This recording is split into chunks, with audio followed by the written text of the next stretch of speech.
ഇവിടെയായിരിക്കുന്നത് ഈ ഭൂതലത്തിൽ നിന്ന് നമ്മേക്കാൾ യോഗ്യതയുള്ള പ്രഗത്ഭരായ മഹാരഥന്മാർ കാലയവരിയേക്കുള്ളിൽ മറഞ്ഞപ്പോഴും ദൈവത്തിന്റെ നാമത്തിന് വേണ്ടി കഴിഞ്ഞ നാളുകളിൽ നിന്നതിന്റെ ഓർമ്മ പുതുക്കലെന്ന വണ്ണം ദൈവം അത് നീതിയായി നമ്മുടെ മേൽ കാട്ടിത്തതുകൊണ്ടാണ് എന്നും പകൽക്കാലം ഇവിടെ ഈ തരുണത്തിൽ ഇപ്രകാരം ദൈവത്തെ സ്തുതിക്കുവാൻ എനിക്ക് നിങ്ങൾക്കും സാധിക്കുന്നു. കർത്താവിന്റെ ദാസന്മാരോടും ദൈവജനത്തോടും ഒപ്പം ദൈവത്തിന്റെ നാമത്തെ വിളിച്ചപേക്ഷിക്കുമ്പോൾ അതിന്റെ ശക്തി 10 മടങ്ങ് വർദ്ധിച്ചുകൊണ്ടിരിക്കുകയാണ്. വ്യക്തിപരമായ പ്രാർത്ഥനാ മുറിയിലും വ്യക്തിപരമായ വചന ധ്യാനത്തിലും ദൈവം നമ്മെ ബലപ്പെടുത്തുകയും ബലപ്പെടുത്തുകയും ചെയ്യുന്നുണ്ട്. അതിലുപരിയായി നാം കൂട്ടമായി കൂടി വന്ന് നമ്മെ വിളിച്ച വിശ്വസ്തനായ ദൈവത്തിന്റെ നാമത്തെ മഹത്വപ്പെടുത്തുമ്പോൾ കൂട്ടായ്മയുടെ നടുവിൽ നമുക്ക് വേണ്ടി ഇറങ്ങി വന്ന് അത്ഭുതങ്ങൾ ചെയ്യുന്ന സാന്നിധ്യത്തെ അനവരതം നമ്മുടെ മേൽ അയക്കുന്ന ആത്മാവിന്റെ ഒരു വ്യാപാരമുണ്ട്. അതുകൊണ്ടാണ് വചനത്തിൽ പറയുന്നത്, സഹോദരന്മാർ ഒത്തൊരുമിച്ച് വസിക്കുന്നത് എത്ര ശുഭവും മനോഹരവുമാകുന്നു. നാം കൂടി വരുമ്പോൾ നമുക്ക് വീട്ടിലെ വിശേഷങ്ങൾ പങ്കുവയ്ക്കുവാനില്ല. നാം കൂടി വരുമ്പോൾ നമ്മുടെ വ്യക്തിപരമായ നേട്ടങ്ങൾ പങ്കുവയ്ക്കുവാനില്ല. നാം ഒരുമിച്ച് ആയിരിക്കുമ്പോൾ നമ്മുടെ ജീവിതത്തിൽ ദൈവം ചെയ്ത പ്രവർത്തികളത്രേ നമുക്ക് ഉയർത്തി കാണിക്കുവാനും വിളിച്ചു പറയുവാനും. ഇന്ന് നമ്മുടെ വ്യക്തി പ്രശംസകൾക്ക് അപ്പുറമായി, എന്നെ കുറിച്ച് എന്റെ ചിന്തകൾക്ക് അതീതമായി, എന്നെ കുറിച്ച് മറ്റുള്ള വ്യക്തികൾ ചിന്തിക്കുന്നതിന് അതീതമായി ദൈവത്തിന് നമ്മെ കുറിച്ചൊരു ചിന്തയുണ്ട്. ഓരോ വ്യക്തികളെ കുറിച്ച് പരിശുദ്ധാത്മാവിന് കൃത്യമായ ഒരു ഇടപെടലുണ്ട്. അവന് കൃത്യമായ ഒരു ധ്യാനമുണ്ട്. ഓരോ വ്യക്തിയും എങ്ങനെ ഇവിടെ ആയിരിക്കുന്നു, അവരുടെ മനോതലങ്ങളിൽ വിഹരിക്കുന്ന ചിന്തകളുടെ ബാഹുല്യം എത്രത്തോളം ഉണ്ട് എന്ന് ആ ദൈവത്തിന്റെ ആത്മാവ് കൃത്യമായി ഇന്ന് അളവെടുത്തുകൊണ്ടിരിക്കുകയാണ്. നിന്റെ മനസ്സിന്റെ ഉള്ളിൽ പറയപ്പെടാത്തതും മറ്റുള്ളവരോട് പങ്കുവയ്ക്കാത്തതും നിന്റെ മനസ്സിനെ ഈ കാലങ്ങളിൽ മർദ്ദിച്ചുകൊണ്ട് നിന്റെ മസ്തിഷ്കത്തിൽ പുതിയ ചോദ്യങ്ങളുടെ ശരമുറ ഉയർത്തിക്കൊണ്ടുവരുന്നതുമായ സാത്താന്റെ സകല ബന്ധനങ്ങളുടെയും നടുവിൽ നിന്നുകൊണ്ട് നിന്നെ ഉറപ്പിച്ചു നിർത്തുവാൻ, നിന്നെ സമതല പ്രദേശത്തിന്റെ കാലടികളെ നിലമാറ്റുവാൻ യോർദാൻ കരകവിഞ്ഞ് ഒഴുകി ഇസ്രായേൽ ജനത്തിന്റെ കൃഷി സമ്പത്തുകളെ നശിപ്പിച്ചു കളഞ്ഞാലും അവരെ സമഭൂമിയിൽ നിലനിർത്തിയൊരു ദൈവമുണ്ട്. നിന്റെ സമ്പത്ത് നഷ്ടപ്പെട്ടാലും നിനക്കുള്ള സകല ആശ്രയങ്ങൾ മുന്നോട്ട് മാറിപ്പോയാലും മുന്നോട്ട് പോകുവാനുള്ള എല്ലാ വഴികൾ അറ്റുപോയാലും നിന്നെ സമതലത്തിൽ വെള്ളപ്പൊക്കം വന്നാലും നിന്റെ കാൽച്ചുവട്ടിന് മണ്ണൊഴിച്ചു പോകാതെ വണ്ണം നിന്നെ ഉറപ്പിച്ചു നിർത്തുന്ന ഒരു ദൈവ സാന്നിധ്യം എന്ന് പറഞ്ഞ നിന്റെ വേണ്ടി ആദരിച്ചുകൊണ്ടിരിക്കുകയാണ്.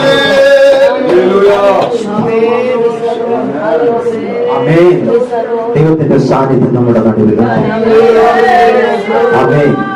സഭയിലെ ശുശ്രൂഷകനായ കർത്താവിൽ പ്രിയ സന്തോഷ മാസ്റ്റർ ശുശ്രൂഷയിൽ കർത്താവിന് വേണ്ടി പ്രയോജനം കൊണ്ടുവരികയുന്ന ആദരണീയനായ നമ്മുടെ തിമോത്തി മാസ്റ്റർ, ഈ വചനം ശ്രമിച്ചുകൊണ്ടിരിക്കുന്ന മാതാപിതാക്കന്മാർ, സഹോദരിമാർ, കുട്ടികൾ ഏവർക്കും ക്രിസ്തേശുവിന്റെ നിസ്തുല്യ നാമത്തിലുള്ള എന്റെ വിവിധമായ സ്നേഹമന്ത്രത്തെ അറിയിക്കുകയാണ്. ദൈവത്തിന്റെ സാന്നിധ്യ ബോധത്തിൽ നാം ആയിരുന്നെങ്കിൽ മാത്രമേ ദൈവത്തിന് നമ്മുടെ ജീവിതത്തിൽ ദൈവം ആഗ്രഹിച്ച നിലവാരത്തിൽ പ്രവൃത്തികൾ തികയ്ക്കുവാൻ സാധിക്കുകയുള്ളൂ. ദൈവത്തിന്റെ സാന്നിധ്യ ബോധത്തിലേക്ക് വന്നവരിലൂടെയാണ് ദൈവപ്രവൃത്തികൾ വെളിപ്പെട്ടു വരുന്നത്. ഈ കാലഘട്ടത്തിൽ എന്നെ ത്രസിപ്പിച്ച ഒരു സാക്ഷ്യം കഴിഞ്ഞിടെ ഞാൻ കേൾക്കുവാനിടയായി തീർന്നു. ജർമ്മനിയിൽ ജനിച്ച ഒരു ക്രൈസ്തവ കുടുംബത്തിൽ ജനിച്ചതാണ് എങ്കിലും അവരുടെ കുടുംബത്തിലെ പിതാക്കന്മാർക്ക് ദൈവവുമായി ബന്ധമില്ലായിരുന്നു. പക്ഷേ അദ്ദേഹത്തിന്റെ പിതാവിന് ദൈവവുമായി ബന്ധമുണ്ടായിരുന്നു. ജർമ്മനിയിൽ ജനിച്ചു വളർന്ന റെയ്നാർഡ് ബോക്കെ എന്ന പിൽക്കാലത്ത് ലോകത്ത് അതിശക്തമായിട്ട് ദൈവം ഉപയോഗിച്ച കർത്താവിന്റെ ദാസന് ഒരിക്കൽ ദൈവം വെളിപ്പാട് കൊടുത്തു, ഞാൻ നിന്നെ ആഫ്രിക്കയിലേക്ക് അയക്കാൻ പോവുകയായിരുന്നു. അന്ന് യൂറോപ്പിന്റെ ഭാഗത്തൊക്കെയാണ് കൂടുതലും ഈ മിഷണറി പ്രവർത്തനങ്ങളൊക്കെ ഇങ്ങനെ തമ്പടിച്ചു കിടന്നത്. അതിന്റെ ഒരു ബെൽറ്റ് വിട്ട് പുറത്തു പോയി പ്രതികൂലങ്ങൾ ആഞ്ഞടിക്കുന്ന ഇരുണ്ട ഭൂഖണ്ഡമെന്ന് ലോകം തന്നെ രേഖപ്പെടുത്തിയിരിക്കുന്ന ആഫ്രിക്കയിലേക്ക് ഒന്ന് പോകുവാൻ, പ്രത്യേകിച്ച് യൂറോപ്പിൽ ജനിച്ചിരിക്കുന്ന, ജർമ്മനിയിൽ ജനിച്ചിരിക്കുന്ന ഇദ്ദേഹത്തെ പോലുള്ള ആളുകൾക്ക് ഒരു സാഹചര്യം ഒന്നില്ലായിരുന്നു. പക്ഷേ പ്രാർത്ഥിക്കുന്ന ഭക്തന്റെ ഉള്ളിൽ ദൈവം വെളിപ്പാട് കൊടുത്തു, ഞാൻ നിന്നെ ആഫ്രിക്കയിലേക്ക് അയക്കാൻ പോവുകയായിരുന്നു. അങ്ങനെ പ്രാർത്ഥിച്ച് ദൈവങ്ങളൊക്കെ പഠനമൊക്കെ കഴിഞ്ഞ് അദ്ദേഹം ആത്മാവിൽ ബലപ്പെട്ട് ഒരിക്കൽ നിയോഗം കിട്ടി ആഫ്രിക്കയിലേക്ക് കടന്നു പോവുകയാണ്. അപ്പൊ ദൈവത്തിന്റെ സാന്നിധ്യത്തിൽ നിറഞ്ഞു കഴിയുമ്പോൾ ദൈവത്തിന്റെ പ്രവൃത്തിക്ക് ഒരു പ്രത്യേകതയുണ്ട്. അതുവരെ ദൈവസാന്നിധ്യം പ്രാപിക്കുവാൻ വേണ്ടി ഒരു മേഖലയിൽ അടങ്ങിയിരിക്കുന്നവരുടെ ഉള്ളിൽ ഈ ദൈവശക്തി എന്ന് പ്രവർത്തിച്ചു കഴിയുമ്പോൾ ഇവൻ ആ ഇരിക്കുന്ന സ്ഥലത്ത് നിന്ന് ദൈവത്തിന്റെ നിയോഗം എവിടേക്കാണോ അവിടേക്ക് പുറപ്പെടുവാൻ ദാസന് ദൈവത്തിന്റെ സാന്നിധ്യം നടന്നു. ദൈവം പറഞ്ഞ വാക്യത്തിനനുസരിച്ച് ആഫ്രിക്കയിലേക്ക് യാത്ര ചെയ്തു. ഒരിക്കലും ഒരു മീറ്റിംഗിന് പ്രസംഗിക്കുവാൻ വേണ്ടി കൺവെൻഷനുകൾ വിവിധ ഭാഗങ്ങളിൽ നടത്തി അതിലൂടെ ആത്മാക്കളെ ക്രിസ്തുവിന് വേണ്ടി നേടിയെടുക്കുക എന്നതായിരുന്നു തന്റെ ശുശ്രൂഷയ്ക്ക് ദൈവം കൊടുത്തിരുന്ന ഒരു ശൈലി. സാങ്കല്പത്തോടുകൂടെ സാമർത്ഥ്യത്തോടെ പ്രസംഗിക്കുന്ന ആ ദൈവദാസിന്റെ അകലത്തിൽ കൂടി ദൈവത്തിന്റെ ആത്മാവ് പ്രവർത്തിച്ചിരുന്നു. ആഫ്രിക്കയിലേക്ക് അദ്ദേഹം സ്വന്തം കാറിൽ ഡ്രൈവ് ചെയ്ത് പോയപ്പോൾ ആനയോളം ഉയരത്തിൽ വളർന്നു നിൽക്കുന്ന പുല്ലുകളായിരുന്നു അദ്ദേഹത്തെ എതിരേറ്റത്. അതിന്റെ നടുവിലൂടെ അദ്ദേഹം വാഹനം ഓടിച്ച് അന്നത്തെ ശുശ്രൂഷ ക്രമീകരിക്കപ്പെട്ടിരിക്കുന്ന സ്ഥലത്തേക്ക് എത്തി. അത് കൃഷി സ്ഥലമായിരുന്നു, ഒരു ഫീൽഡായിരുന്നു. അവിടെ ഇത്തരത്തിൽ പുല്ലുകളൊക്കെ വളർന്നു നിൽക്കുകയാണ്. ആളുകൾക്ക് വന്ന് അവിടെ കൂടിയിരിക്കുവാനും ദൈവത്തിന്റെ വചനം ശ്രമിക്കുവാനും ഒക്കെ ഒരുപാട് പ്രതിസന്ധികളൊക്കെ ഉള്ള സ്ഥലമാണ്. ഈ ആഫ്രിക്കയുടെ പ്രത്യേകത എന്ന് പറഞ്ഞാൽ അവിടെ ദൈവങ്ങൾക്ക് യാതൊരു കുറവുമില്ല. അപ്പോ ഭക്തൻ പ്രസംഗിക്കുവാൻ പോകുന്ന ഏത് ദൈവത്തെ കുറിച്ചാണോ ആ ദൈവത്തെ മാത്രമുള്ളവർക്ക് അറിയില്ല. പക്ഷെ അവരുടെ ഗോത്ര ദൈവങ്ങളെയും അവര് ആരാധിച്ചു വരുന്നതായ പാരമ്പര്യ ദേവീ ദേവതന്മാരെയൊക്കെ അവർക്ക് നല്ല പരിചയമാണ്. ആഭിചാരങ്ങളും ശുദ്ധപ്രയോഗങ്ങളും ദൈവപ്രവൃത്തികൾക്ക് തടസ്സം നിൽക്കുന്ന സകല വസ്തുവകകളുമുള്ള ഈ ഭൂഖണ്ഡത്തിൽ കർത്താവിന്റെ ദാസൻ മീറ്റിംഗ് ക്രമീകരിച്ച് പ്രസംഗിക്കാൻ പോവുകയാണ്. അങ്ങനെ 5 ദിവസം മീറ്റിംഗ് ക്രമീകരിച്ചു. അതിശക്തമായിട്ട് ദൈവത്തിന്റെ വചനമോടെ പ്രവർത്തിച്ചു. സുവിശേഷത്തിന്റെ വിളംബരം നടന്നപ്പോൾ അതിന് എതിരെ വ്യാപരിച്ചു നിന്ന ക്രിസ്തുവിലേക്ക് അടുക്കുവാൻ കഴിയാതെ വണ്ണം ഇരുണ്ട ഭൂഖണ്ഡത്തിൽ ജനങ്ങളുടെ മനസ്സിനെ തമസ്വൽക്കരിച്ച് വെച്ചിരുന്ന എല്ലാ ശക്തികളുടെയും കെട്ടുകൾ പൊട്ടി അവരുടെ ഉള്ളിൽ നിന്നുള്ള ഭൂതങ്ങളും പുരാത്മാക്കളും ഒക്കെ കൂട്ടായ്മയിൽ വെച്ച് പുറത്തേക്ക് ചാടി ക്രിസ്തുവിന്റെ നാമത്തിൽ അവയെല്ലാം പറഞ്ഞയക്കപ്പെട്ടു. ദൈവത്തിന്റെ സാന്നിധ്യം പ്രവർത്തിച്ചു. അവയെ മീറ്റിംഗ് എല്ലാം കഴിഞ്ഞിട്ട് കാറിൽ തിരികെ കയറി കാർ വിളിച്ച് ഈ ആനയോളം വളർന്നു നിൽക്കുന്ന പുല്ലുകൾക്കിടയിൽ കൂടെ താൻ സഞ്ചരിക്കുമ്പോൾ പെട്ടെന്ന് ഒരു യുവാവ് അവന്റെ മുന്നിൽ വന്ന് പ്രത്യക്ഷനായി. ഒന്ന് അമ്പലത്തോടുകൂടെ കർത്താവിന്റെ ദാസൻ ദൈവമേ ഇത് എത്ര ഒരു പ്രവൃത്തിയാണ് എന്ന് മനസ്സിലാക്കാതെ ദൈവത്തെ വിളിച്ചുകൊണ്ട് കാറിൽ നിന്ന് ചാടി പുറത്തേക്ക് ഇറങ്ങി. അപ്പോൾ ആ യുവാവ് ഇദ്ദേഹത്തിന്റെ അടുക്കളയിലേക്ക് നടന്നെടുക്കുവാനിടയായി തീർന്നു. ഈ യുവാവിനെ കണ്ടപ്പോൾ തന്നെ ഭക്തന്റെ ഉള്ളിൽ ദൈവാത്മാവ് ഒരു ആത്മപ്രേരണ കൊടുത്തു. പ്രസംഗിച്ച വചനം അവിടെ വെറുതെ കിടക്കുകയല്ല, സുവിശേഷം അവിടെ വെറുതെ കിടക്കുകയല്ല, അത് ദൈവപ്രവൃത്തിയായിട്ട് ദൈവ സാന്നിധ്യമായി ഈ തന്റെ ഉള്ളിൽ നിൽക്കുന്ന യുവാവിന്റെ മേൽ പ്രവർത്തിക്കാൻ തുടങ്ങിയിരിക്കുകയാണ്. യുവാവെന്ന് പറഞ്ഞതേ ഉള്ളൂ. ഇനി ഇതിന്റെ ആഴങ്ങളിലേക്ക് വരുമ്പോഴാണ് ദൈവം എത്രത്തോളം ഈ വ്യക്തിയെ കണ്ടുവെന്ന് മനസ്സിലാക്കാൻ സാധിക്കുന്നത്. അങ്ങനെ അദ്ദേഹം ഇറങ്ങി അവനോട് ചോദിച്ചു, നീ ആരാണ്, നിന്റെ പേരെന്താണ്? അവൻ പേര് പറഞ്ഞു, അവന്റെ സ്ഥലങ്ങളൊക്കെ പറഞ്ഞു. അതിനുശേഷം അവൻ പ്രസക്തമായൊരു കാര്യം പറഞ്ഞു. മറ്റെല്ലാവർക്കും പ്രസക്തമായതിലേക്ക് നമുക്ക് മടങ്ങി വരാം. താങ്കൾ പ്രസംഗിച്ച വചനത്തിന്റെ ഉള്ളിൽ ദൈവത്തിന്റെ ആത്മാവ് പ്രവർത്തിച്ചുകൊണ്ടിരുന്നു. ആ ആത്മാവ് ഈ മണ്ഡലം വിട്ടു പോകുവാൻ എന്നെ അനുവദിച്ചില്ല. ആത്മാവ് എന്റെ ഉള്ളിൽ പ്രവർത്തിച്ചുകൊണ്ടിരുന്നു. ആദ്യ പുരാതന കാലം മുതൽ അവയെ ഭൂമിയിലെ വസ്തുവകളുടെ മേൽ പ്രവർത്തിച്ചിരുന്ന ഒരു ആത്മാവുണ്ട്. അഭിഷിക്തന്മാരുടെ മേൽ പ്രവർത്തിച്ച ഒരു ആത്മാവുണ്ട്. ജനങ്ങൾക്ക് വേണ്ടി ഏത് നിമിഷവും എപ്രകാരവും ഇറങ്ങി വന്ന് ശത്രുക്കളുടെ നടുവിൽ പ്രതിക്രിയ നടത്തി ദൈവത്തിന്റെ സ്വന്തം ജനത്തെ നിലനിർത്തിയ ഒരു സാന്നിധ്യമുണ്ട്. അത് അവന്റെ മേൽ വ്യാപരിച്ചപ്പോൾ അവൻ പറഞ്ഞു, കർത്താവിന്റെ ദാസനെ, നിന്റെ മേൽ വ്യാപരിച്ച ആത്മാവ് ഇന്ന് എനിക്കും വേണം. ആത്മാവിന്റെ സാന്നിധ്യം ആഗ്രഹിച്ചു വന്ന വെറും 17 വയസ്സ് മാത്രമുള്ള ആ കർത്താവിന്റെ പയ്യലിനോട് കർത്താവിന്റെ ദാസൻ പറഞ്ഞു, ഞാൻ നിനക്ക് വേണ്ടി പ്രാർത്ഥിക്കാം. ഉടൻ തന്നെ ആ പയ്യൽ വന്ന് അദ്ദേഹത്തിന്റെ മുമ്പിൽ മുട്ടുമടക്കി. ഇന്നത്തെ ശുശ്രൂഷകരും സുവിശേഷകരൊക്കെ ആണെങ്കിൽ പറയും, നടത്തിക്കില്ല. കുറച്ച് കഴിയുമ്പോഴത്തേക്കും ഒന്ന് വായോ, നമുക്ക് പേഴ്സണലായിട്ട് ഇരുന്ന് പ്രാർത്ഥിക്കാം. കാരണം മീറ്റിംഗ് കഴിഞ്ഞിട്ട് മണിക്കൂറോളമാണ് റെയ്യാട് പോകുമ്പോൾ പ്രസംഗിക്കുന്നത്. ആ വ്യക്തിയുടെ വലിപ്പം പറഞ്ഞതല്ല, അദ്ദേഹത്തിന് ദൈവപ്രവൃത്തിയുടെ വലിപ്പമാണ് നമ്മൾ പ്രാർത്ഥിക്കുന്നത്. വ്യക്തിയുടെ വലിപ്പത്തിന് ദൈവത്തിൽ ഒരു പ്രാധാന്യവുമില്ല. ദൈവത്തിന്റെ സാന്നിധ്യത്തിലാണ് പ്രാധാന്യം. ദൈവത്തിൽ കൂടെ ചെയ്തിരിക്കുന്ന പ്രവൃത്തികൾക്കാണ് പ്രാധാന്യം. പറഞ്ഞതേ ഉള്ള മനുഷ്യനെ കുറിച്ച് അവൻ ആ പൈതലിന് വേണ്ടി അദ്ദേഹം പ്രാർത്ഥിച്ചപ്പോൾ തന്നെ പരിശുദ്ധാത്മാവിന്റെ വലിയൊരു ആത്മീയ വ്യാപാരം അവന്റെ മേൽ വന്നു. അവൻ മുന്നോട്ടും പിന്നോട്ടും ഇരുവശങ്ങളിലേക്ക് എടുത്തെറിയുന്ന പോലെ വീഴുവാൻ തുടങ്ങി. അവന്റെ മേൽ പിടിച്ചാൽ നിയന്ത്രിക്കുവാൻ കഴിയാതെ പരിശുദ്ധ ആത്മാവിന്റെ ഒരു ആത്മീയ പകർച്ച, അഭിഷേകം പ്രാർത്ഥിച്ചപ്പോൾ ഇന്നുള്ളവൻ കാലം ദൈവദാസൻ പറയുമ്പോൾ നിങ്ങളുടെ ജീവിതത്തിലും സാധിക്കുന്നുണ്ട്. ആ സാധിക്കും സുഹൃത്തെ വലിച്ചു കീഴിക്കളയുവാൻ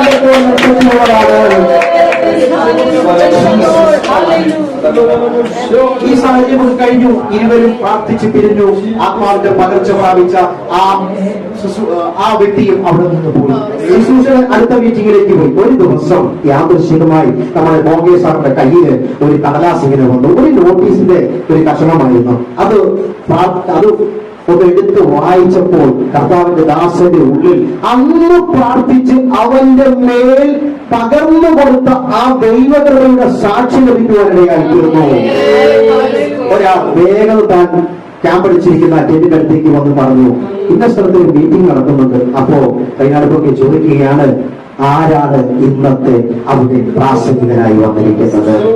അപ്പോൾ പറഞ്ഞ പേര് റെയ്നാടുബോഗയുടെ ഉള്ളിലെ ഒന്ന് പിടിച്ചു കൊടുക്കി. അന്ന് രാത്രി ആരുമില്ലാത്ത സമയത്ത് ഇരുട്ടത്ത് തന്റെ അടുക്കൽ വന്ന് പ്രാർത്ഥിച്ചു കടന്നുപോയ ആ പൈതൽ ആഫ്രിക്കയുടെ ഭൂഖണ്ഡങ്ങളിൽ അഭിഷിക്തന്റെ ചുമതലകൾ തൊഴിലേൽപ്പിച്ചിരിക്കുന്നത് പോലെ തനിക്ക് വലിയ ദർശനം പോലെ തന്നെ മീറ്റിംഗിൽ ക്രമീകരിച്ച് പ്രസംഗിക്കുവാൻ തുടങ്ങി. ഉന്നതകാലം കർത്താവിന്റെ ദാസങ്ങളുടെ അഭിഷേകം വ്യാപരിക്കുന്നുവെങ്കിൽ ആ അഭിഷേകത്തിന്റെ പകർച്ച സഭാവിശ്വാസികളുടെ പേര് കർത്താവിന്റെ ദാസന്റെ മേൽ ദൈവത്തിന്റെ സാന്നിധ്യം അഭിഷേകം കൊടുത്ത് തന്നെ നിലനാട്ടിയിരിക്കുന്നുവെങ്കിൽ തന്റെ ഉള്ളിൽ ഒഴുകിപ്പോകുന്ന അഭിഷേകമല്ല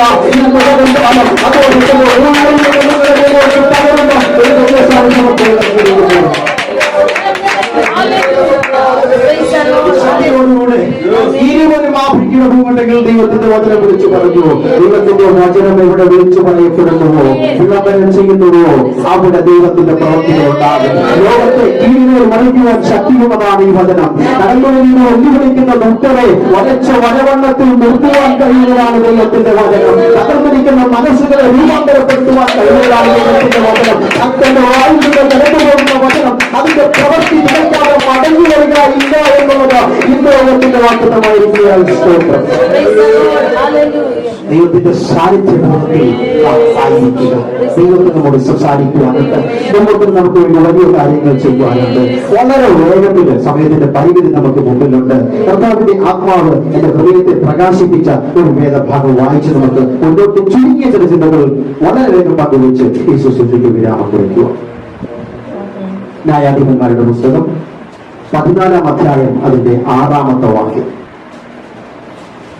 ന്യായാധിപന്മാർ 14:6.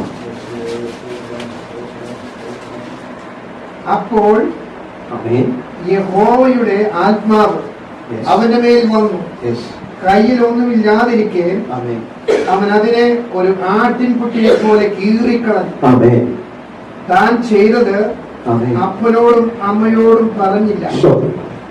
പിന്നെ അവൻ ചെന്ന് അസ്തിയോട് സംസാരിച്ചു.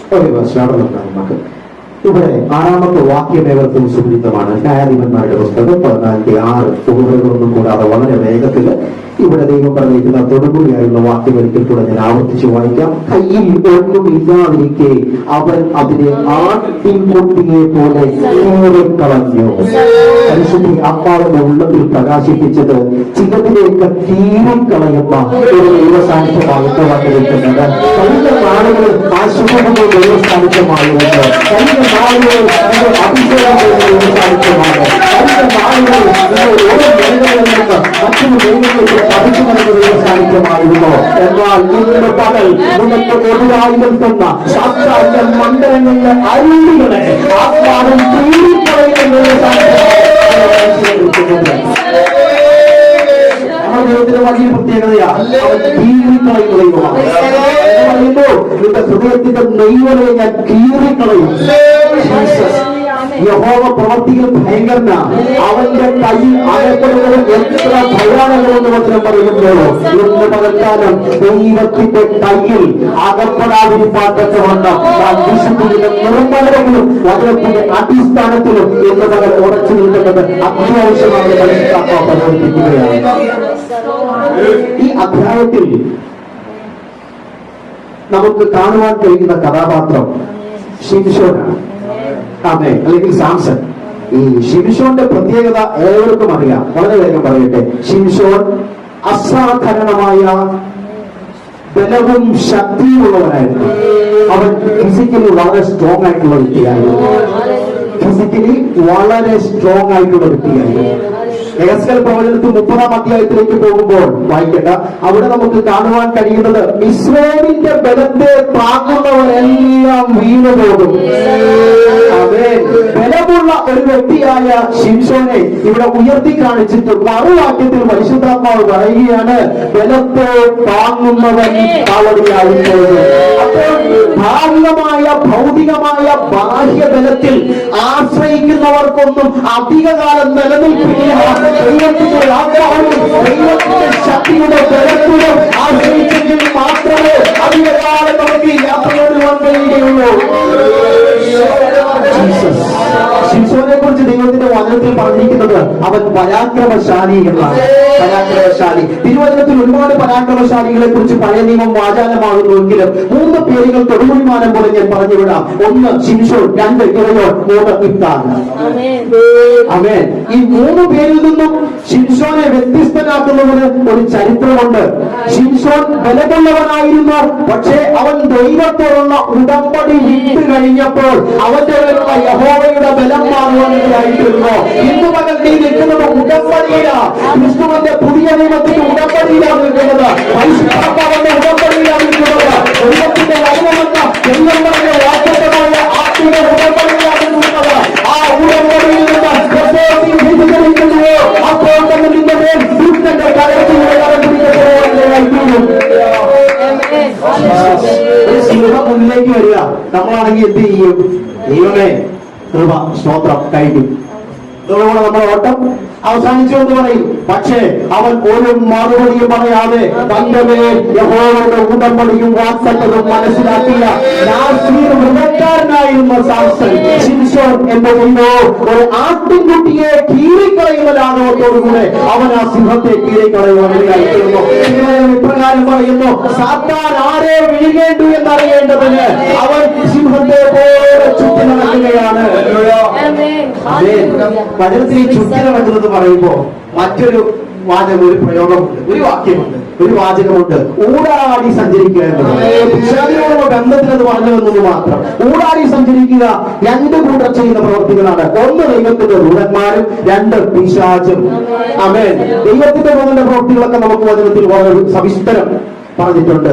ഈ സാംസൺ ജനിക്കുന്നതിന് മുമ്പ് തന്നെ ആമേൻ അവന്റെ അമ്മയുടെ അടുക്കൽ ദൈവത്തിന്റെ ദൂതൻ പ്രത്യക്ഷനായിട്ട് പറയുകയാണ്, ആമേൻ നിനക്കൊരു പുത്രൻ പിറക്കും, അവന്റെ മേൽ ദൈവത്തിന്റെ പദ്ധതിയുണ്ട്. ഇത് പറഞ്ഞിട്ട് അങ്ങ് പോകും. ആമേൻ. അപ്പോൾ ഇത് അപ്പന്റെ അടുക്കൽ പോയി പറയണമല്ലോ. ശിംശോന്റെ അപ്പന്റെ അടുക്കൽ പോയി പറയണമല്ലോ. അങ്ങനെ നമ്മുടെ അമ്മാമ്മ അവിടെ പോയിട്ട് പറയുകയാണ്, ഇതേപോലെ ഒരാളിന്റെ അടുത്ത് പ്രത്യക്ഷനായി ഇതേപോലെ എന്നോട് പറഞ്ഞു. അതെ, ആരാണ് എന്താണെന്നുള്ള ബോധ്യം അപ്പോൾ വന്നില്ല. അപ്പോൾ പറഞ്ഞു, ഭക്തൻ ഒരു കാര്യം ചെയ്യും, അടുത്ത തവണ ആ വ്യക്തി നിന്റെ അടുക്കൽ വരുമ്പോൾ ആമേൻ എന്നെ കൂടെ ഒന്ന് കാണിക്കണം, ഒന്ന് ശ്രദ്ധയിൽപ്പെടുത്താൻ മതി. ആമേൻ. അമ്മാവന്റെ അടുത്ത് വന്നിട്ട് പോയി. അപ്പൊ ഞാൻ വരുമ്പോഴത്തേക്കും എന്റെ അടുക്കൽ കൂടെ ഒന്ന് വന്ന് ആരാന്ന് അറിയണമല്ലോ നമുക്ക്. ആമേൻ. അപ്പോ അടുത്ത തവണ ദൈവത്തിന്റെ ദൂതൻ പ്രത്യക്ഷനായി. കൂടുതൽ സവിസ്തരമായ കാര്യങ്ങൾ ആ വചനത്തിൽ തന്നെയുണ്ട്. ഞാനൊന്നും പ്രതിപാദിക്കുന്നില്ല. അത് പിന്നീട് ആ വേദഭാഗം നിങ്ങൾ വീട്ടിൽ പോയിട്ട് ധ്യാനിച്ച് വായിച്ച് മനസ്സിലാക്കിയാൽ മതി. ആമേൻ. അപ്പോൾ 2ാമത്തെ തവണ പ്രത്യക്ഷമായപ്പോൾ ഈ വസ്തുതകളൊക്കെ മനസ്സിലാക്കിയ ദൈവദാസൻ എന്ന് പറയുകയാണ്, ഞാൻ നിനക്ക് കോലാട്ടിൻ കുട്ടികളെ അറുത്ത് യാഗം കഴിപ്പാൻ തയ്യാറായിരിക്കുന്നു യാഗം കഴിപ്പാന്ന് പറഞ്ഞു. അപ്പോൾ അവൻ പറഞ്ഞു, എനിക്കല്ല യാഗം വേണ്ടത്, നിനക്ക് എന്തെങ്കിലും ചെയ്യുവാൻ മനസ്സുണ്ടെങ്കിൽ യഹോവയായ ദൈവത്തിന് ചെയ്യുവാൻ പറഞ്ഞു. അത് കേട്ട മാത്രയിൽ തന്നെ അവൻ ഓടിപ്പോയി കോലാട്ടിൻ കുട്ടികളെ കൊണ്ടുവന്ന് അറുത്ത് അതിനെ യാഗം കഴിച്ചു. ഈ യാഗം കഴിച്ചു കഴിഞ്ഞപ്പോൾ ആ യാഗത്തിന്റെ പുക അന്തരീക്ഷത്തിലേക്ക് പൊങ്ങി വന്നു. ആ പുകയോടുകൂടെ അത്രയും നേരം തനിക്ക് പിറക്കാൻ പോകുന്ന ശിംശോനെ കുറിച്ച് തന്നോട് സംസാരിച്ച ദൈവദൂതൻ പുകമറയോടൊപ്പം ആകാശത്തിലേക്ക് കയറിപ്പോയി. അപ്പോഴാണ് ഭക്തന് മനസ്സിലാക്കിയത്, എന്നോടും ഭാര്യയോടും സംസാരിച്ചു കൊണ്ടിരുന്നത് സാധാരണ ഒരു വ്യക്തിയല്ല, ദൈവത്തിന്റെ പ്രതിനിധിയായ ദൂതനത്രേ എന്ന്. ഇന്ന് പകൽക്കാലം ഉടമ്പടിയിൽ നിൽക്കുന്ന വ്യക്തിക്ക് വേണ്ടി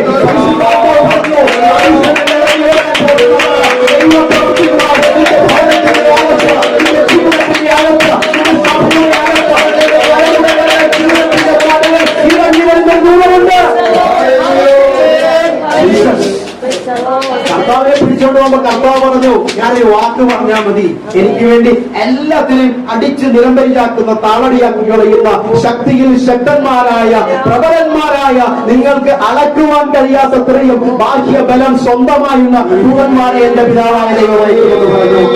അപ്പൊ ദൂതൻ ഇറങ്ങിക്കഴിഞ്ഞാൽ രംഗത്തിന് മാറ്റം വരാൻ പോകും. ദൈവത്തിന്റെ ദൂതൻ ഇറങ്ങിക്കഴിഞ്ഞാൽ വിഷയങ്ങൾക്ക് പുതിയൊരു തലം വെളിപ്പെടാൻ പോവുകയാണ്.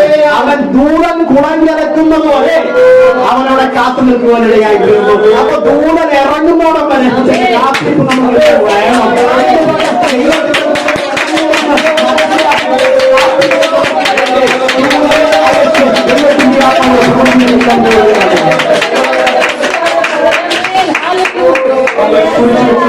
പരിശുദ്ധാത്മാവ് വ്യക്തിപരമായി ചിലരുകയാണ്.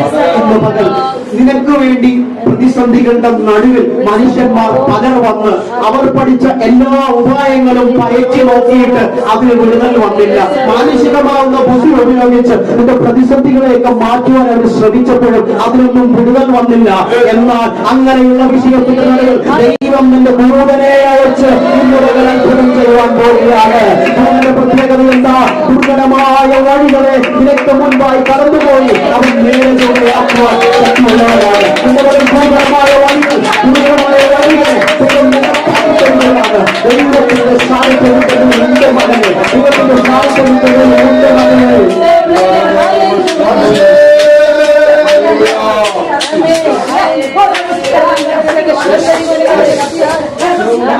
ശിംശോൻ പിറന്നേക്ക് പോകുമ്പോൾ അവന്റെ അപ്പനും അമ്മയും അറിയാതെ ചെയ്യുന്ന ഒരു ദൈവപ്രവൃത്തിയെ കുറിച്ചാണ് ഇവിടെ വചനത്തിൽ രേഖപ്പെടുത്തിയിരിക്കുന്നത്. ഇവനെ പരാക്രമശാലിയാക്കി ദൈവം തീർത്തതിന് കാരണമുണ്ട്. ഇവൻ ജനിക്കുന്നത് ദൈവപദ്ധതിയാണ്. ജനിച്ചതിന് ശേഷം ഇവൻ ജീവിക്കുന്നത് ദൈവപ്രവൃത്തിയാ. നിങ്ങളും ഞാനുമൊക്കെ ജനിക്കുന്നതിന് മുമ്പ് തന്നെ നമ്മളെ കുറിച്ച് ദൈവത്തിന്റെ പദ്ധതി ഉണ്ടായിരുന്നു. അമ്മയുടെ ഗർഭപാത്രത്തിൽ കരുവായി ഉരുവാകുന്നതിന് മുമ്പ് തന്നെ എന്നെയും നിങ്ങളെയും കണ്ട ആ ദൈവത്തിനൊരു ദൈവ പദ്ധതി ഉണ്ട് എങ്കിൽ ഇത്രയും നാൾ നടത്തിയ ദൈവത്തിന് നിന്നെ കുറിച്ചുള്ള പദ്ധതികൾ മറന്നു കഴിയാൻ കഴിയുകയില്ല. സമയത്തിന്റെ പിഴവുകൾ അവരുടെ പദ്ധതി നിർവഹിക്കുമെന്ന് ദൈവം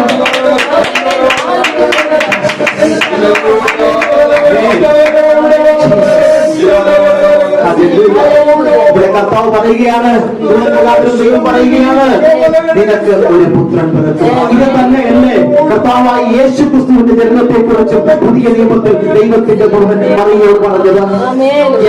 ഈ പഴയ നിയമത്തിന്റെ പൊരുൾ കിടക്കുന്നത് എവിടെയാ? പുതിയ നിയമമായ ക്രിസ്തു വന്ന ദൈവചിന്തയുടെയും ദൈവശാസ്ത്രത്തിന്റെയും കേന്ദ്ര ബിന്ദുവിലാണ് അവർ എത്തി നിൽക്കുന്നത്.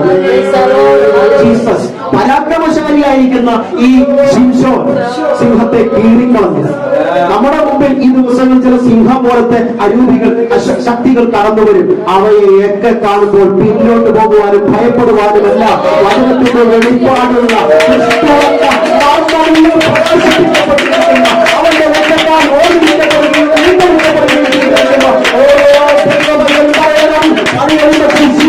പരാക്രമശാലിയാവുന്നത് അവൻ സിംഹത്തെ കീറിക്കളഞ്ഞെങ്കിൽ പുതിയ നിയമത്തിൽ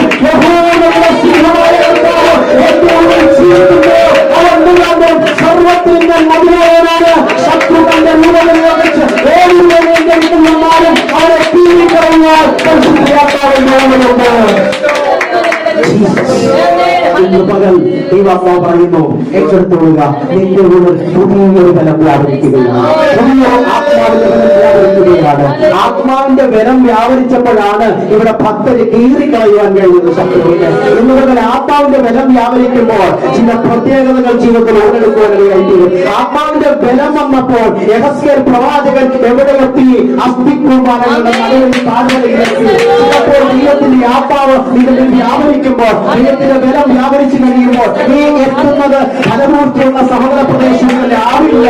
പോയിട്ടുള്ള വയലിലല്ല നീ എത്തുന്നത്, പരിശുദ്ധിയിലായിരിക്കും എത്തപ്പെടുന്നത്. പക്ഷേ അതിന്റെ നടുവിലും ചില നിർജീവമായതിനെ ക്രിസ്തുവിൻ ജീവനിലേക്ക് കൊണ്ടുവരുവാൻ, നിത്യജീവനിലേക്ക് അടുത്തിരുന്ന ദൈവത്തിന്റെ ആത്മാവ് അവിടെ നിന്ന്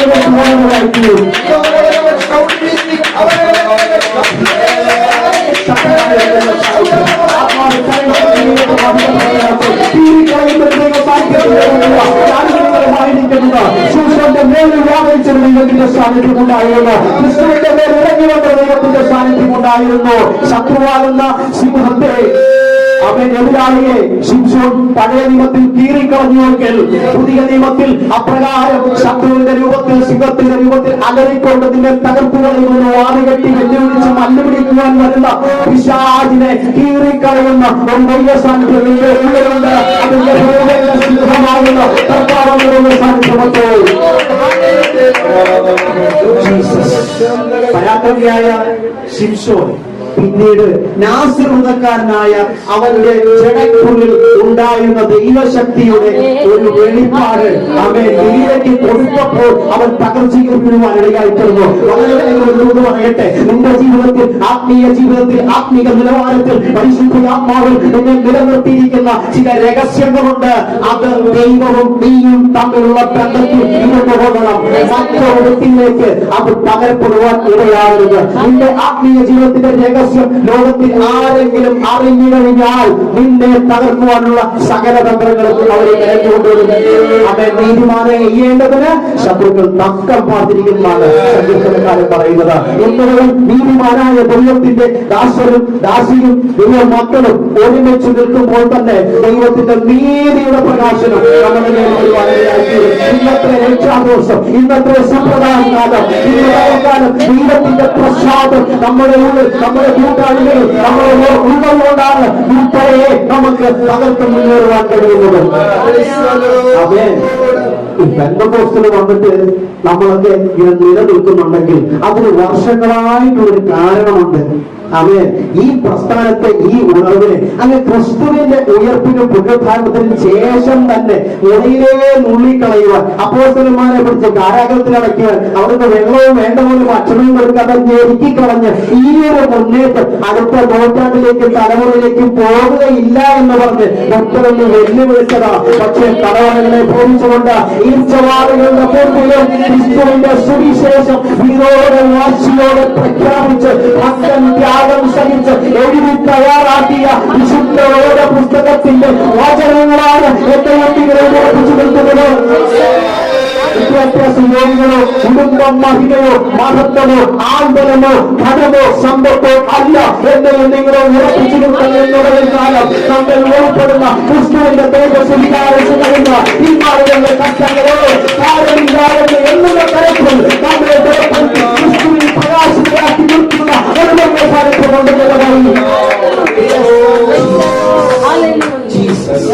അഭിഷേകം ഉണ്ടായിരുന്ന ശിംശോൻ ആ സ്ത്രീയുടെ മടിയിൽ തലവെച്ച് ആമേൻ ദൈവത്തോടുള്ള ഉടമ്പടി എന്ന രഹസ്യത്തെ കുറിച്ച് അവനോട് പറഞ്ഞു കൊടുത്തപ്പോഴാണ് അവന്റെ പകർച്ച ഉണ്ടാകുവാനിടയായിട്ടുള്ളത്. പഴയ നിയമത്തിലെ ഉടമ്പടികളെല്ലാം വ്യക്തിപരമായി മറ്റാരും അറിയാത്തതായിരുന്നു. എന്നാൽ പുതിയ നിയമത്തിലേക്ക് വരുമ്പോൾ ഒരു ഉടമ്പടിയുണ്ട്, ക്രിസ്തുവിനുള്ള ഉടമ്പടി. ഞാനും നിങ്ങളും ക്രിസ്തുവിന്റെ രക്തത്താൽ പാപഭംഗിതമായ ഈ ലോകത്തിൽ ശുദ്ധീകരണം പ്രാപിച്ച്, ഒടുതൽ പ്രാപിച്ച്, വചനം പഠിച്ച്, മാനസാന്തരപ്പെട്ട്, ജ്ഞാനസ്നാനമേറ്റ് സഭകളുടെ ആശയങ്ങളെയും ദൈവവചനത്തെയും ബോധ്യമാക്കാതെ സംശുദ്ധമായി അതിനെ പറ്റി ജീവിക്കുമ്പോൾ ക്രിസ്തുവിന്റെ വരവുണ്ട്. നാം എടുക്കപ്പെടുന്ന ആ സത്യം ലോകത്തുള്ള ഏത് പുഴുവിനോടും, ഏത് പൂച്ചയോടും, ഏത് വ്യക്തിയോടും വിളിച്ചു പറയുമ്പോഴാണ് ദൈവവുമായുള്ള ഉടമ്പടിയിലാണ് ഞാനും നിങ്ങളും ജീവിക്കുമെന്നുള്ള ബോധം നമ്മുടെ ഉള്ളിൽ കത്തിക്കയറുന്നു. മനസ്സിലാക്കണം. പഴയ നിയമത്തിലുള്ള ഉടമ്പടികളൊക്കെ രഹസ്യമായിരുന്നു. എന്നാൽ പുതിയ നിയമത്തിലെ ഉടമ്പടിയുണ്ട്. അത് ക്രിസ്തുവിലുള്ള പരസ്യമായ ഉടമ്പടിയാണ്. ലോകമുള്ള എല്ലാ വിശ്വാസികൾക്കും ക്രിസ്തുവിന്റെ അരികിലേക്ക് വരുന്ന ഏവരും ദൈവം വാഗ്ദത്തം പറഞ്ഞിരിക്കുന്നതുപോലെ, ജീവന്റെ മൊഴികളാകുന്ന വചനത്തിൽ രേഖപ്പെടുത്തിയിരിക്കുന്നതുപോലെ, ക്രിസ്തുവിൽ നിത്യജീവനെന്ന വലിയ ദാനവും ഉടമ്പടിയുമാണ് ദൈവം നമുക്ക് വേണ്ടി പരസ്യമായി പ്രഖ്യാപിച്ചിരിക്കുന്നത്. എന്റെ സന്ദേശത്തിന് ഞാൻ വിരാമം കുറിക്കട്ടെ.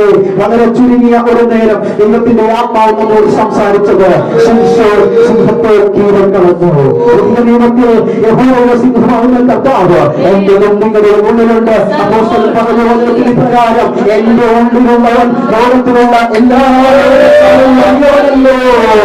എന്റെ ഉള്ളിലുള്ളവൻ മുഖാന്തരം സകലത്തിനും ഞാൻ മതിയായവനാണ്. പരിശുദ്ധാത്മാവ് പറയുന്നു, നിന്റെ ഉള്ളിൽ പുതിയൊരു ബലം. ആമേൻ. അതിനടിസ്ഥാനത്തിൽ പറഞ്ഞ് ചിലരുടെ കീഴടക്കളയുന്നുണ്ട്.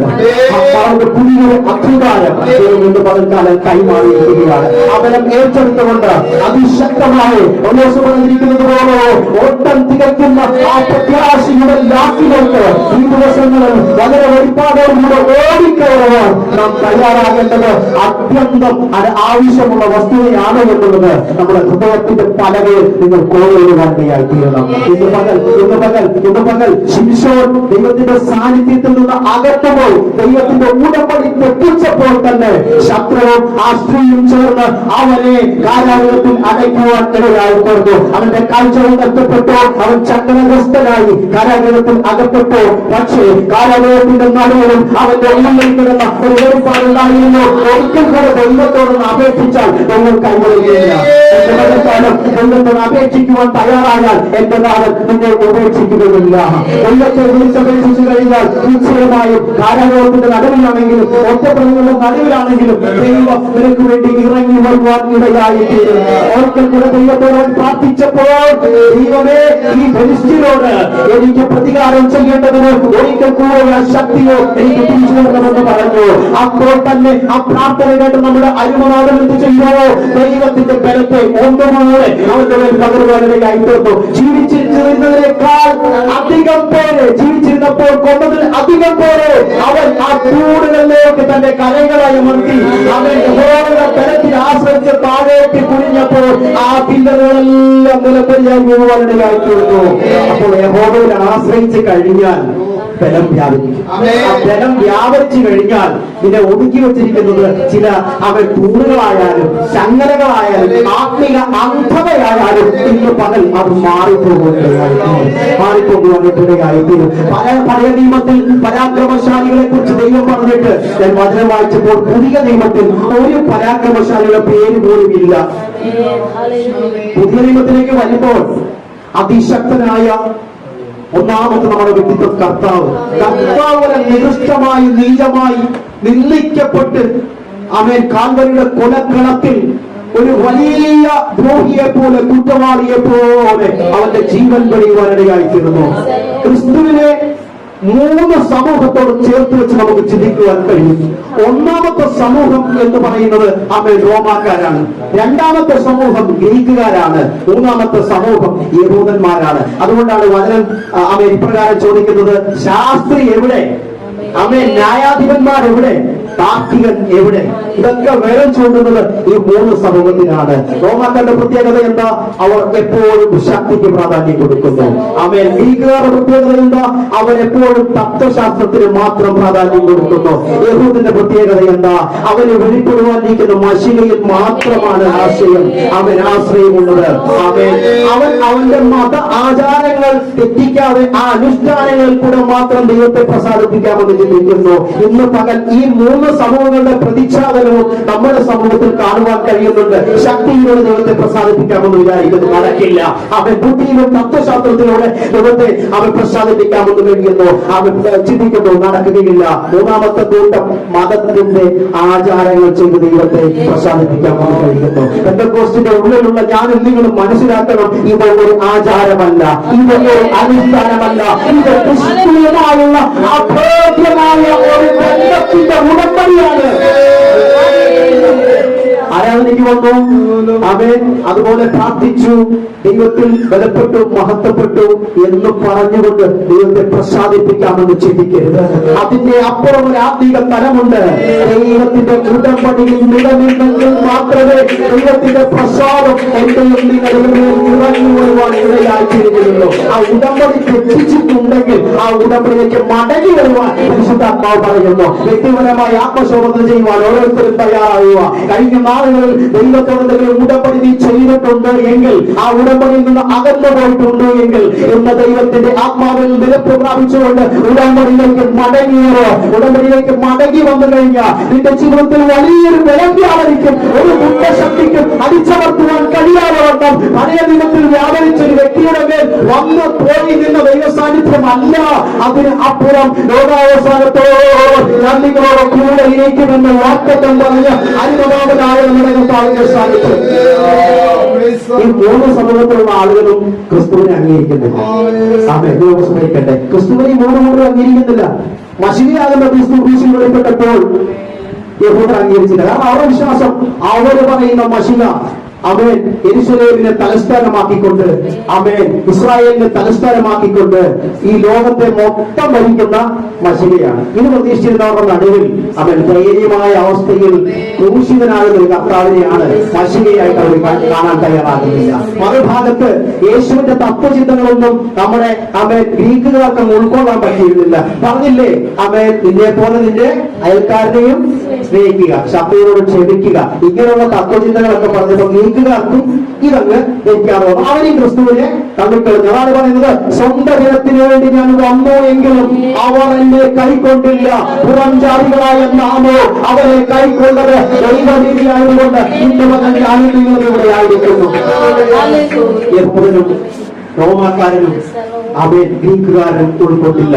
പക്ഷേ ക്രിസ്തുവിന്റെ ക്രൂശിന്റെ ചുവട്ടിൽ വരുന്ന നമുക്ക് അവനെ ഉൾക്കൊള്ളുവാൻ കഴിയും. ആരായിരുന്നു നമ്മുടെ ക്രിസ്തു? അവൻ എന്തുകൊണ്ടോ സ്വീകരിക്കപ്പെട്ടു. ലോകത്തിന്റെ പാപം മുഴുവൻ ചുമക്കുന്ന കുഞ്ഞാടാണ്. ദൈവത്തിന് അവനെ തകർത്തി കളയുവാൻ ഇഷ്ടം തോന്നിയതുകൊണ്ടാണ് അവൻ ക്രൂശീകരിക്കപ്പെട്ടിരിക്കുന്നത്. റോമാ സാമ്രാജ്യത്തിലെ പടയാളികൾ ആമേൻ സ്തോത്രം ആർത്തുല്ലസിച്ച് അട്ടഹസിച്ച് ക്രിസ്തുവിനെ നിന്ദയോടുകൂടെ പറയുകയാണ്, ഇവൻ യഹൂദന്മാരുടെ രാജാവാണ്. കൈപ്പേറിയ ആമേൻ പുൽപ്പിനീര് അവന് കൊടുക്കുകയാണ്. ഒരു സ്പോങ് അവന് കൊടുത്ത് കുടിക്കാൻ പറഞ്ഞു. കർത്താവിന് പറ്റുന്നില്ല. ആമേൻ സ്തോത്രം. ഇങ്ങനെയുള്ള കർത്താവിനെ അംഗീകരിക്കാത്ത ജനത്തിന്റെ നടുവിൽ പുറം ജാതിക്കാർ യേശുവിനെ അംഗീകരിക്കാൻ തുടങ്ങിയപ്പോൾ ദൈവത്തിന്റെ പ്രവൃത്തി അവിടെ വെളിപ്പെട്ടു. എല്ലാം തീർന്നു എന്ന് കഴിഞ്ഞതിന്റെ നടുവിൽ നിന്ന് പുത്രനെ മഹത്വപ്പെടുത്തുന്നതിന് വേണ്ടി ദൈവം അവനെ ഉയർപ്പിച്ചുകൊണ്ട് കാണുവാൻ കഴിയുന്നു. എല്ലാം തീർന്നു നീ കഴിയുന്നുണ്ടെങ്കിൽ ഇന്ന് പകൽക്കാലം ജീവിതത്തിന്റെ നടുവിൽ നിന്നെ ഉയർത്തുന്ന ഒരു ദൈവത്തെ വ്യാപരിക്കുവാൻ കഴിയുക. ക്രൂശിലേക്ക് നോക്കുവാൻ തയ്യാറായിക്കോ, ക്രൂശിലേക്ക് നോക്കുവാൻ തയ്യാറായിക്കോ. കാലാന്തരത്തിൽ തന്നികയും സുഖമായ ജനമെടുത്ത് അവതരിച്ചിടത്ത് മനുഷ്യരാശിയുടെ ആകമാന പാപപരിഹാരത്തിന് വേണ്ടി സകല രോഗങ്ങളെയും പാപങ്ങളെയും ചുമന്നുകൊണ്ട് ഗവകളുടെ കൽപ്പന മുതൽ രോഗങ്ങളുടെ പുറത്താണുമല്ലേ വീണ്ടും വേച്ചും കാലിലും പാടികളാൽ കാൽക്കളിൽ തുളയ്ക്കപ്പെട്ട് പച്ചപ്പൈമര ക്രൂശിൽ ജീവൻ മരിഞ്ഞ കർത്താവ് അവൻ നമ്മെ കേൾക്കുവാൻ വരുമെന്നുള്ള അവരുടെ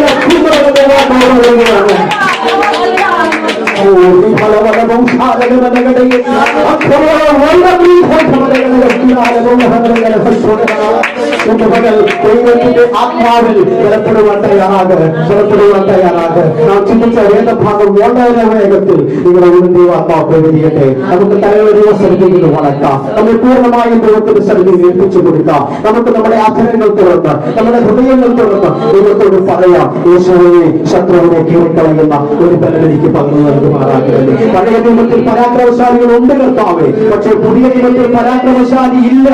പക്ഷേ ക്രൂശിതന്റെ മുഖത്തിന്റെ മുമ്പിൽ വരുമ്പോൾ അവന്റെ അദൃശ്യമായ മണ്ഡലത്തിൽ ക്രിസ്തുവിന് പുറകിൽ വ്യാപരിക്കുന്ന എല്ലാ ബലത്തെയും കവിയുന്ന ഒരു ദൈവിക ബലമുണ്ടെന്നുള്ള തിരിച്ചറിവ് ഇന്ന് പകൽക്കാലം ഞങ്ങൾക്ക് നൽകണമേ നാഥാ. ഇന്ന് പകൽക്കാലം അദൃശ്യമായ മണ്ഡലത്തിലുള്ള ദൈവിക ബലം വെളിപ്പെടട്ടെ.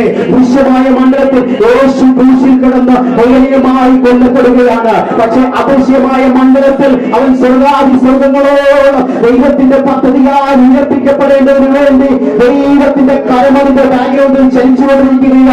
ഇന്ന് പകൽ ഉയർത്തിക്കുന്ന ദൈവകരം നമ്മുടെ ഉള്ളിൽ നമ്മൾ വെളിപ്പെട്ട് വന്നുകൊണ്ടിരിക്കുകയാണ്. ദൈവത്തിന്റെ സാന്നിധ്യത്തിന് നടുവിലായിരിക്കുന്ന അവൻ നമ്മെ ദൈവവ്യൂസങ്ങൾ ശക്തീകരിക്കട്ടെ എന്ന് നമുക്ക് പ്രാർത്ഥിക്കാം. എല്ലാവരും കണ്ണുകളെ അടച്ചാട്ടെ, എല്ലാവരും കണ്ണുകളെ അടച്ചാട്ടെ. ഹൃദയത്തെ പൂർണ്ണമായി ദൈവത്തിലേക്ക് കൊടുത്താട്ടെ. നാഥ നാഥ നാഥ എന്ന് അതരന്തരം വെച്ചാട്ടെ. ശക്തമായ ദൈവത്തിലേക്ക് മടങ്ങി വന്നാട്ടെ. ദൈവാത്മാവ് പറയുന്നു, നിങ്ങൾ ചിലർ കഴിഞ്ഞ നാളുകളിൽ ഉടമ്പടിയിലായിരുന്നു, എന്നാൽ ഇന്ന് മുതൽ ഉടമ്പടിയിലേക്ക് മടങ്ങി വരുവാൻ കഴിയാതെ വന്നു. നിന്റെ ജീവിതത്തിൽ ഭവനം നിന്നെ നിൽക്കുന്നു. ചില താഴ്മകൾ നിന്നെ അവൻ നീക്കിക്കൊണ്ടിരിക്കുകയാണ്. ആ ഉടമ്പടിയിൽ ഒന്ന് ഒപ്പുവെച്ച നീ ദൈവത്തോട് അടുത്ത് നിൽക്കുവാൻ, ആ ഉടമ്പടിയുടെ ബോധ്യത്തിലേക്കും ഉറപ്പിലേക്കും മടങ്ങി വന്നാൽ ഇന്ന് മുതൽക്കാലം തടസ്സങ്ങളെ എല്ലാം മാറ്റി എല്ലാ ശത്രുവിന്റെ തന്ത്രങ്ങളെയും അവന്റെ ശക്തികളെയും ശിക്ഷോട് കീറിക്കളഞ്ഞുകൊണ്ട് ദിവസങ്ങൾ ഉറപ്പിച്ചിരുന്നൊരു ദിവസാനത്തിൽ നമുക്ക് പ്രാർത്ഥിക്കാം. അന്തിമ ഞങ്ങളുടെ കർത്താവ് സ്വർഗീയം നല്ല പിതാവ്, ദൈവത്തിന്റെ സന്ദേശത്തിന്റെ നടുവിൽ ഞങ്ങൾ ഏൽപ്പിച്ച് പ്രാർത്ഥിക്കുകയാണ്. കർത്താവ്, പുതിയൊരു ബലം ഈ ദിവസങ്ങൾ ഞങ്ങളുടെ മേൽ പകരുമാറാകണം. ശിക്ഷയുടെ മേൽ പകർന്ന ബലം അവൻ യഹോവയുടെ ആത്മാവിന്റെ മേൽ വന്നപ്പോൾ അവൻ ശത്രുവിനെ കീറിക്കളഞ്ഞു. കർത്താവ്, പുതിയ നിയമത്തിൽ യഹൂദാ സിംഹമായിരിക്കുന്ന ക്രിസ്തുവിന്റെ ബലം ഞങ്ങളുടെ മേൽ കടന്നു വരുമാറാകണം. ദൈവങ്ങളോടെ അവൻ കടർച്ചയോടെ അപമാനത്തിന്റെ നിന്നയോടെ എല്ലാത്തിന്റെയും അവസ്ഥാനത്തിന്റെ അവൻ സ്തോത്രം ദൈവമേ നിലവിളിയായി ക്രിസ്തു പറഞ്ഞുകൊണ്ട് നിന്റെ ഭാഷവത്താണ് ദൈവമേ എന്തോ നീ എന്നെ കൈവിട്ടെന്ന് പറഞ്ഞു. കർത്താവ്, അതിന് അനുകൂലമായി പറഞ്ഞു ഏറ്റവും ദൈവത്തിന്റെ അവൻ പത്രികകളിരിക്കുമ്പോ ഇന്ന് മുതൽക്കാലം ആ ദൈവ പത്രികയിലേക്ക് ഞങ്ങളെ ഏൽപ്പിച്ച് പ്രാർത്ഥിക്കുന്നു. ഞങ്ങളെ ബലപ്പെടുത്തണം, സഹായിക്കണം, ശക്തീകരിക്കണം, അനുഗ്രഹിക്കണം. യേശുവിൻ നാമത്തിൽ തന്നെ ആമേൻ.